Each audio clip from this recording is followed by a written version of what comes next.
Detik-detik wanita di Antapani, Bandung diculik, baru pulang arisan. Pria bersenjata api menculik seorang wanita berusia 43 tahun di Antapani, Kota Bandung.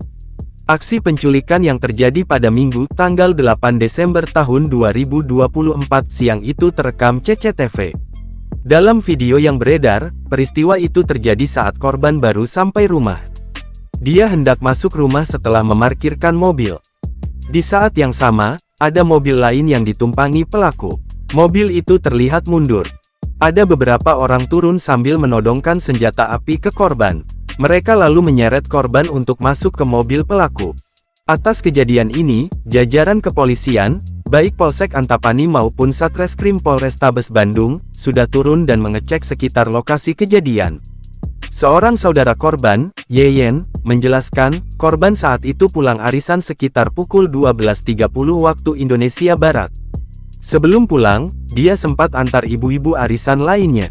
Saat kejadian, anak-anaknya ada di dalam rumah, karena memang weekend.